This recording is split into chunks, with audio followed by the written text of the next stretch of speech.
Everyone said Mark lost his mind. A veteran building a wooden cage around his home. Neighbors filmed him. They laughed. They whispered PTSD. But when the deadly freeze hit and power grids collapsed, only one house had heat. That crazy shed wasn't a prison. It was the only saving grace.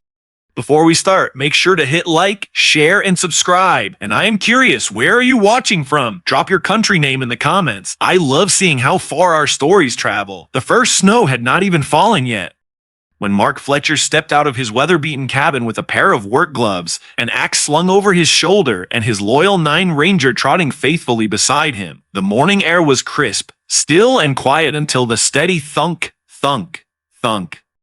Thunk of Mark splitting wood echoed through the neighborhood. All neighbors watched, everyone whispered. Just weeks earlier, Mark had returned from deployment. Instead of fixing his leaking roof or repainting the peeling siding, he began hauling thick stacks of lumber to the edge of his porch.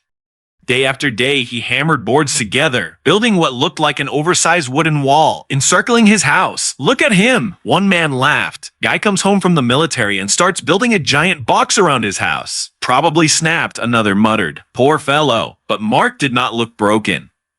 His movements were precise, determined, almost ritualistic. Ranger stayed at his heels, watching every swing, every board set in place, tail stiff, ears alert. Mark never looked up when people mocked him, never explained what he was doing, never slowed down. He simply built because he knew something they did not. And winter was coming. By the end of the week, the neighborhood was buzzing. What began as quiet whispers turned into full-blown gossip, rolling from porch to porch like wildfire. "Have you seen the wall he is building? It is taller today. He is blocking the sunlight from my yard." Every morning, Mark and Ranger emerged before sunrise. Mark hauled more boards. Ranger paced the perimeter, growling softly whenever strangers came too close. Their routine was unbreakable, methodical, disciplined, almost military. Kids rode their bikes past the property, pointing at the growing wooden structure around the house like it was some bizarre tourist attraction. One boy dared another to touch the new wall. He crept forward, hand outstretched. Ranger exploded with a bark so sharp the child fell backwards, scrambling away in terror.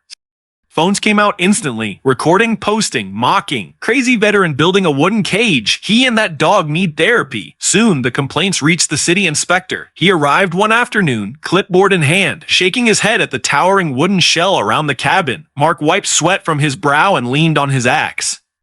"You are building a shed around your house?" the inspector asked. "Something like that," Mark replied calmly. "Why?" Mark simply pointed at the permit posted on the wall. "All legal, all approved." The inspector had no choice but to leave. Meanwhile, the structure kept growing thicker, sturdier, stronger, and underneath it all, hidden behind the jokes and the judgment, Mark's secret began taking shape. He was not building a wall, he was building protection. Every dawn before the neighborhood woke, Mark and Ranger were already outside. Frost clung to the grass, their breaths lingering in the cold morning air. Mark swung his axe with steady practiced strength, each strike splitting the thick logs cleanly down the middle. Ranger stayed close, carrying smaller pieces in his jaws and dropping them neatly onto the growing piles. To the neighbors, it looked obsessive. To Mark, it was survival. Inside the wooden shell he was building around the house, rows upon rows of stacked firewood rose toward the ceiling like towering walls of fuel. Mark packed them tightly, creating a thick insulated barrier hidden behind the outer boards. Every layer made the structure stronger and warmer. No one understood the purpose. But Mark was not building at random. He was building from memory. Late one evening, as he sat on the porch sharpening his axe, Ranger rested his head on Mark's knee. A cold breeze rolled across the yard, triggering a memory so vivid Mark froze. A winter overseas, a remote village with no power. A brutal storm that dropped temperatures so low it killed people in their sleep, his unit helpless, unable to save them. There was no heat, no firewood, nothing. That night had carved a scar deeper than any wound from battle. Mark whispered into Ranger fur, "Never again. Not here. Not here." The dog lifted his head and nudged his shoulder as if he understood. And so Mark worked tirelessly, because winter was coming and this time he would be ready.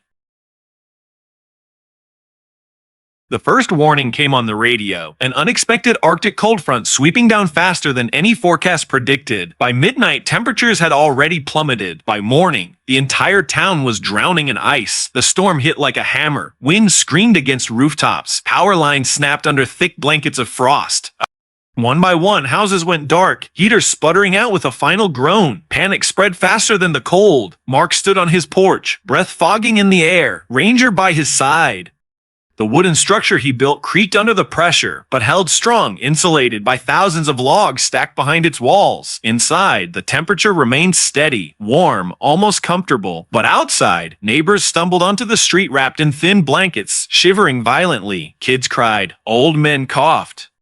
People tried calling for help only to discover cell towers had frozen. Even the nearest firewood suppliers were shut down, their stockrooms empty within hours. The wind howled like a living thing, tearing through weak structures. Frost crept across window panes, turning glass into opaque mirrors of ice. Inside other homes, families huddled under every blanket they owned, yet still they shook. The cold was not just uncomfortable, it was lethal. Pipes burst, walls cracked, hope evaporated with the fading battery power of flashlights. Mark watched it all from behind his wooden shield. He felt the cold biting at the edges, but the core remained safe. He remembered the faces of those he could not save overseas. He would not fail here. Ranger sensed the shift in the air. The dog paced back and forth, whining loudly, staring at the dark houses across the street. Mark knew that look. It was time. He did not hesitate. He did not gloat. He simply acted. He pulled on his heavy coat and stepped out into the whiteout. The wind nearly knocked him over, but he pressed forward. He found Mrs. Dalton first, curled up on her porch steps, barely conscious. He lifted her gently. Then he found the Johnson boys huddled in their car, engine dead. He knocked on the glass. Wake up, come on. He led them toward the light glowing faintly behind his wooden walls. More people saw the movement. They stumbled out of the shadows, drawn by the warmth like moths to a flame.